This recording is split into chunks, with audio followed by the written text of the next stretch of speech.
If you're comfortable right now, that should be a big red flag, because going outside of your comfort zone is the best way to grow, gain perspective, discover new opportunities, and enhance the overall quality of your life. But actually going outside of your comfort zone is a lot easier said than done, which is why I'm going to show you 10 ways to break out of your comfort zone. Stay tuned.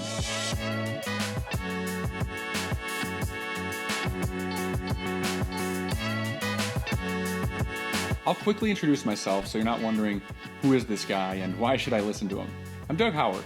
I'm a licensed structural engineer and an engineering manager, and my biggest passion is helping engineers like you build all the non-engineering skills that you need to elevate your life personally and professionally.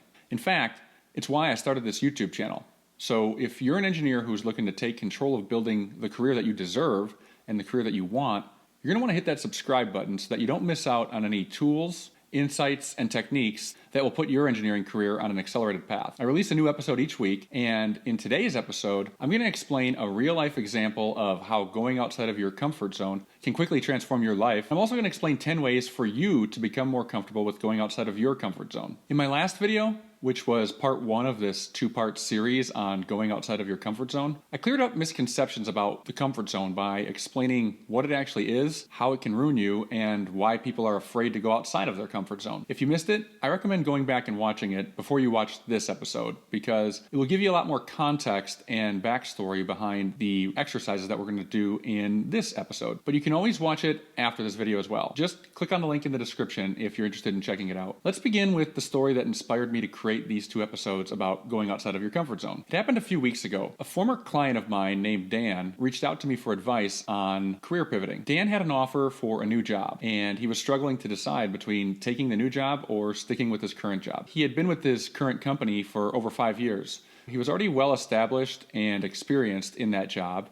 He didn't love the job, but it paid pretty well. He knew what to expect, and he could basically do the job in his sleep. He also enjoyed the people he worked with. He really liked the people on the team, and it was really close to his house. He only had to drive about 10 minutes to work, which was really convenient. Basically, his current job was very comfortable, safe, and predictable. On the other hand, the new job was almost the exact opposite. This new position offered him an opportunity for major growth by pivoting his career in an entirely different field of engineering that he was a lot more passionate about and a lot more interested in. With no real experience in that area, he was barely qualified to take even an entry-level role in that field. But for the heck of it, he kept his eyes open by just casually searching on websites like monster.com and jobs.com each night just to see if there was anything that he thought he could be qualified for. He eventually found a job that didn't require much experience, but it was located in Philadelphia, so instead of a 10-minute commute to work, he'd actually have to take a 90-minute train ride to work in the morning and home from work at the end of the day. He applied figuring he probably wouldn't get an interview since he lacked the experience and he lived so far. But sure enough, he did get an interview, and after the interview, he got an offer. When he reached out to me, he said he was asking for help on deciding about which job to take, sticking with the current job or taking the new job offer. But what he was really asking for help with was making the choice between maintaining the order of his comfort zone by staying in a safe and predictable job. He was trying to decide between that or disrupting the order of his comfort zone by introducing new complexities, challenges, and unknowns into his life. And to help him make the right decision, I asked him this. Imagine you're 80 years old right now, and you're looking back on your career and reflecting on the choices you've made. Which scenario would you be more regretful about? Scenario 1 is playing it safe and continuing to work in a job that doesn't really stimulate or challenge you and every day feels the same, but it's safe and it's secure. Or scenario 2, which is taking a chance on a rare opportunity that gets you excited, gives you plenty of room to grow, and it's directly in line with your passion. When we left the call, he was leaning towards taking the new job, but he wasn't sure. He told me he was going to sleep on it. After that, I didn't hear from him for about 2 months. But when he followed up with me, I could tell he was re-energized. It was like I was talking to a completely different person. He wouldn't stop talking about how great the new job is and how well he was doing in the new job. And he couldn't stop talking about how fast he was learning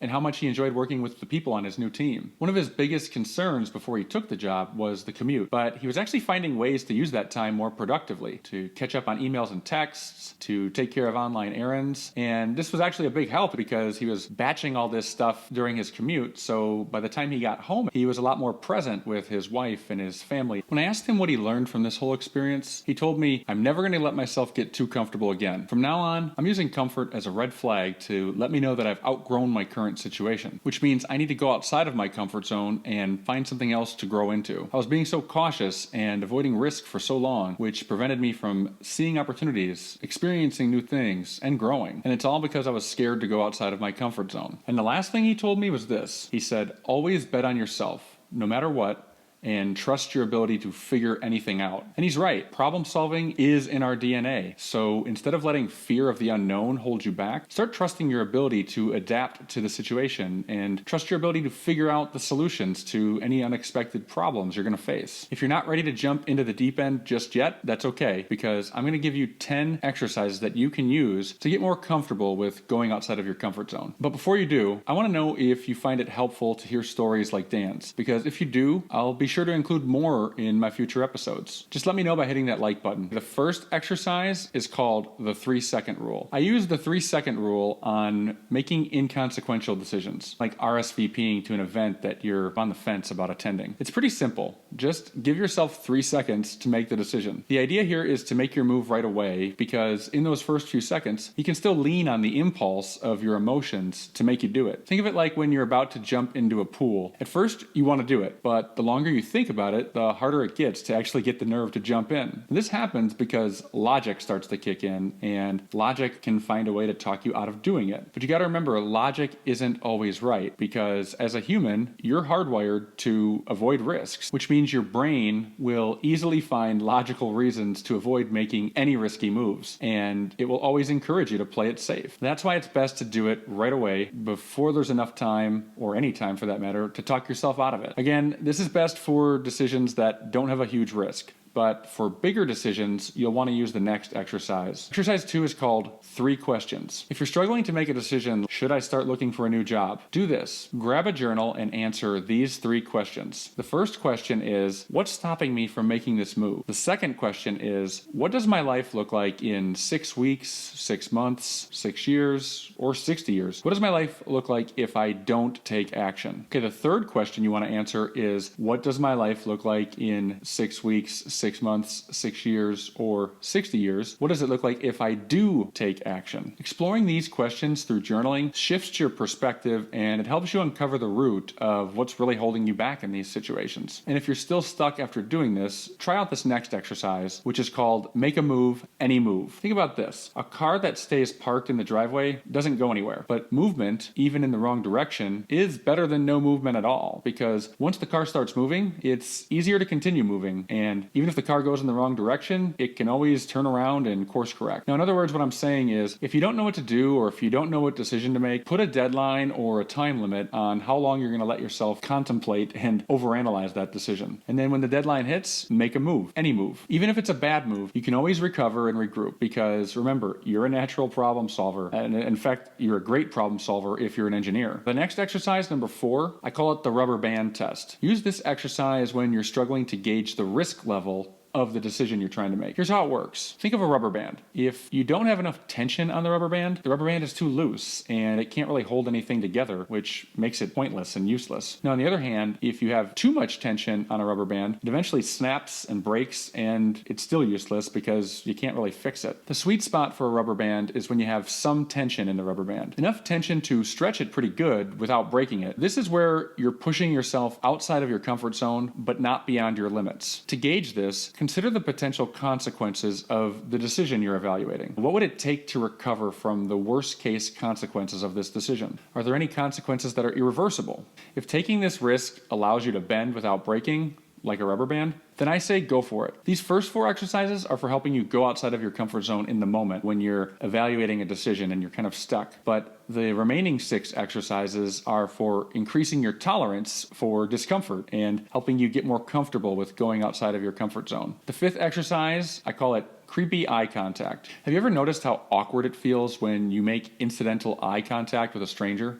It's actually one of the more uncomfortable things you can do, which is why intentionally making eye contact with a stranger is actually a great warm-up exercise for you, and it's really simple. The next time you're in a public place where you don't know anybody, like a grocery store, look for a stranger to intentionally make eye contact. Look directly at the person's face until they make eye contact with you. And when they do, keep making eye contact until they look away. Once they look look away, the exercise is complete and you can move on. But if they keep staring at you longer and they don't eventually look away, then here's what you should do, because you don't want to be a weirdo. If they keep staring at you, make eye contact for a few seconds longer. Then, to avoid creeping out the stranger, you can make a friendly comment like, "Hey, I'm sorry about staring over here. I thought you were my friend and I was trying to get your attention." Keep it light, keep it simple, apologize, and move on. Do this exercise at least once a day for 7 days. The next exercise also involves interacting with strangers. Exercise number 6 is start a conversation with a stranger. Now, don't overcomplicate this one. Pick a random stranger to start a conversation with. If you're in line at the grocery store, ask the person in front of you for feedback on something in their cart. "Hey, sorry to bug you, but I was thinking about buying that beer. How do you like it?" Another easy way to strike up a conversation is to offer a compliment about this person's makeup or jewelry, their hairstyle, shoes, clothing, whatever. You could say something like, "Hey, I love those shoes. If you don't mind me asking, where did you find them?" By the way, if you're a little shy and awkward when it comes to introducing yourself to people, then go check out my episode called "The Best Way to Introduce Yourself in Any Setting." Just click on the link in the description. This episode offers a 3-step formula that you can follow so that you don't waste energy overanalyzing what to say during an introduction. Now, having said all that, getting back to the exercise of talking to strangers, the goal of this exercise isn't to make a new friend or to lead an invigorating conversation or anything like that. If it happens, great. In this exercise, I don't want you to stress over things like being boring or weird, because the real purpose of this exercise is for you to become more comfortable with going outside of your comfort zone. Exercise number 7 is called throw a change up. The main theme of the comfort zone is predictability and little variance, but you can break up the order by making changes to your daily routine, and how far you take it is completely up to you. Take a look at your daily routine and look for opportunities to make small, medium, or big changes to the routine. These tweaks aren't permanent though. Think of it like an experiment that you're trying out for 3 to 5 days, and if you don't like it afterwards, you can always go back to doing it the old way. I recommend starting with small tweaks like brushing your teeth before breakfast instead of after breakfast, or maybe you want to take your shower in the evening instead of in the morning. Then you can work your way up to medium level changes in your routine, like skipping Netflix for a few nights in exchange for reading a book, or rearranging furniture in your office or in a room in your house. Eventually, you can try big changes like riding your bike or using public transportation to get to work instead of driving your car. Exercise number 8 is called Normalize Rejection. One of the biggest reasons we stay in our comfort zone and we don't try anything new is because of our natural fear of being rejected. Take a moment to think about a few things you want to do but haven't accomplished yet or haven't done. Why haven't you taken action? Why haven't you done these things? There's probably a good chance that it's because of your fear of rejection. We don't apply for the job. We don't ask for a raise. We don't go talk to an attractive stranger because we're worried about being rejected. But rejection is a natural part of life, and reflecting on rejection usually provides us with the best opportunities to grow and to learn, which is why normalizing rejection is absolutely critical for your success and your development and your personal and professional growth. If you need help with normalizing rejection,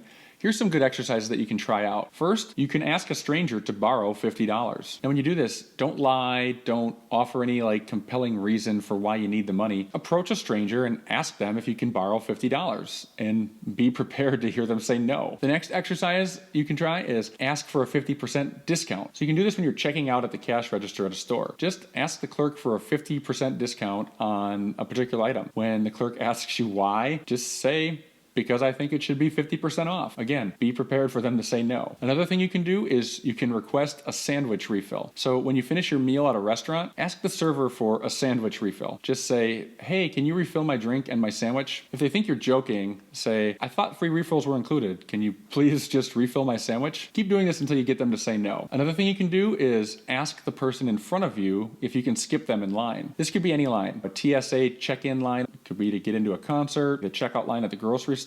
Ask the person in front of you if you can skip them. If they ask you why, again, don't offer a valid reason. Don't try to convince them. Just say, "Because I'd like to know if I can skip you in line." If they let you skip, then ask the next person if you can skip, and keep going and keep asking people until someone tells you no. Another exercise you could try is asking a stranger for food. When you're at a restaurant, approach another table and ask someone at the table if you can have some of the food off their table. Just say, "Hey, can I have a slice of that pizza?" versa. And again, be prepared for them to say no. I think this goes without saying, but please use your best judgment when you're interacting with strangers. For example, if your waiter is getting flustered when you ask him for a sandwich refill, back off and try this exercise on someone else. We're not trying to upset other people or get other people angry. By the way, if you're an engineer who's interested in personal growth and development, then you're going to want to hit that subscribe button right now so you don't miss out on any tools, techniques, tips, or insights from my weekly episodes. The 9th exercise you can use for going outside of your comfort zone is called make a decision. Anytime you have the opportunity to make an inconsequential decision, that's a decision that has no real consequences, I want you to think about it for a moment, then go with your gut and make a decision as fast as you can. This goes for any type of decision, like picking a show to watch on Netflix, or deciding what you want to eat for lunch or dinner, or choosing if you're going to stop at the bank before or after the grocery store on your way home from work. And if this is a decision that impacts other people, then I want you to be the first person in the group to propose a decision. For example, if everyone in the group is trying to decide on what time you guys should meet, then you should propose 2 p.m. Whatever you do, don't say, I don't care, whatever you want.